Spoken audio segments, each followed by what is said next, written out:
long as the postmark is prior to the end of the calendar year. So if somebody comes after the new year starts and says, I want that posted to last year, you cannot do it. IRS says that is a no-no. Yes, ma'am. If we were handing out quarterly contribution statements, yes. So then when I do the second one, do I just do it for the second quarter or the first half of the year? I would do it for the full 6 months. Okay, good. So it's you're adding a quarter every time you send it out. Okay? Common IRS forms. Some of these you're familiar with. W-2s go to all your employees with a copy to Uncle Sam at the end of the year.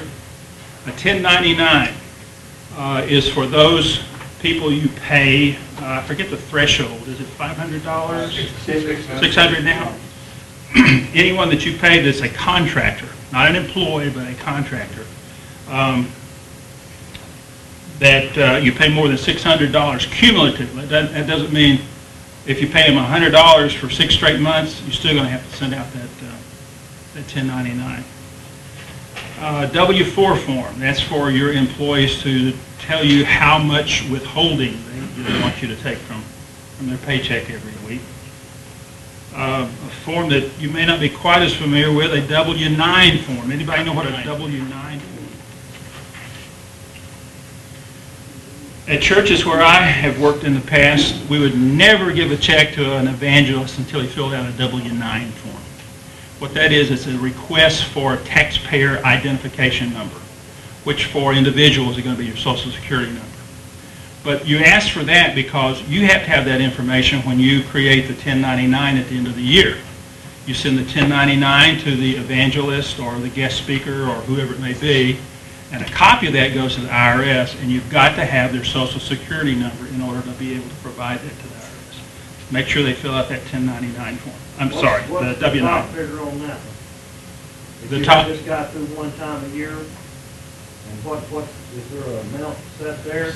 It's the same as the 1099. This form is necessary in order for you to be able to issue the 1099 appropriately, and so it's the same threshold as the 1099. So if it's under 600, don't worry about it. If it's under 600 cumulatively for the year, you don't have to worry about it.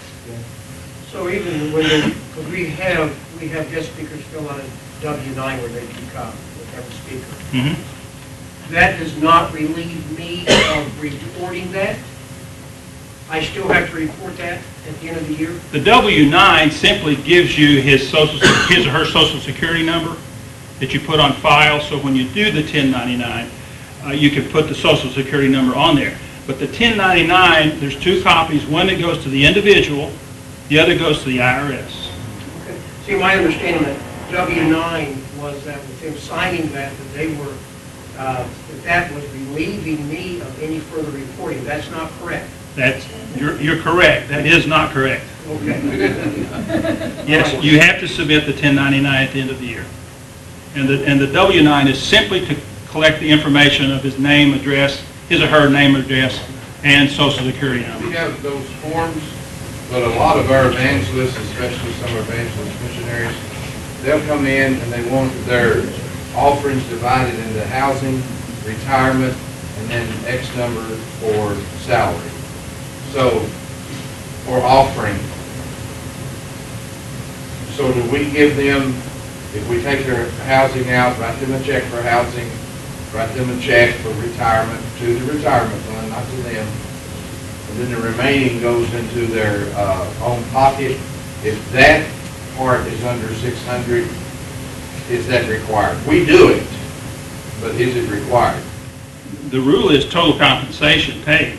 So we put the total in. So if it's housing allowance and the other, then I would report it. That's what we do. Obviously, housing allowance is not going to be taxable for that individual, and you are permitted to split the honorarium into a salary amount or whatever you want to call it, and a housing allowance. And one thing with the housing allowance, though, is that the church council is going to approve that ahead of time. Yes. It can't be done after the fact. But you can split it that way. What about if you have a missionary in, you make the check out directly to the World Missions Department? How does that work? There's no problem there because that is part of the church. Okay, just another organization, if you will, another department within the church. So there's no problem there. Okay. With ministries also, okay, a guest speaker comes in their flight reimbursement. They'll make that out to their ministries. That is not applicable for the W-9? That is an expense reimbursement. If they are incorporated, they have their own 501c3 ministry. Many times they will ask you to make a check out to the ministry, and then it's up to the ministry to issue to them a W-2 at the end of the year, which gets you out of the 1099.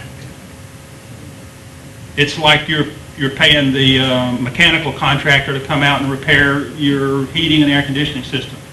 You make your check out to the mechanical contractor. At the end of the year, he gives a W-2 to the employee that did the work for him. So technically, that evangelist is an employee of the 501c3. Okay?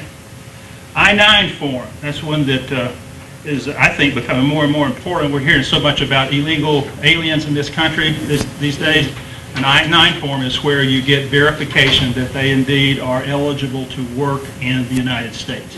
There are certain pieces of identification are required that the form spells out, but you ought to be getting that from everybody that is employed at the church. Is that a relatively new form? It's been around a while, and not everybody uses it like they should. But I think there's going to be more scrutiny of that as we move forward. And one last one I'll mention, we'll move on. The 941 is where you report. It's the employer's tax report. That's where you submit your withholding taxes with the 941.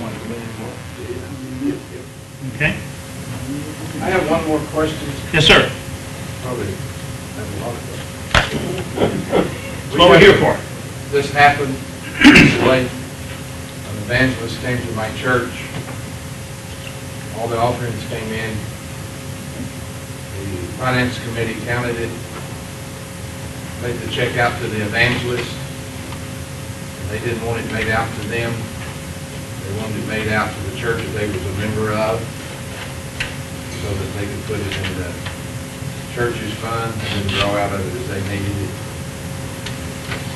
Right or wrong? That, as the church writing the check, I don't think you have any particular liability there at all. The church receiving the check, now there's some issues there that they've got to be careful with in terms of how they treat that money and how they disperse it to the individual. I wrote it to the individual. Did you? Okay. Well, that, there's obviously no problem with that. But I don't think you'd have a problem making the check out to the other church. They would have some issues that they would have to deal with. Not that they couldn't do it appropriately, but they would have to be careful that they did that. Okay. Some suggestions here. 2 may be company, but 3 is not a crowd, and 1 definitely is trouble. Now, what do I mean by all of that? Simply, someone mentioned it here yesterday, I believe, that they never carry the funds by themselves. They always make sure somebody's with them. You should do that in your church. You should never leave the church funds in the custody of simply 1 individual. It ought to have to be a minimum of 2, and it's better if you got 3.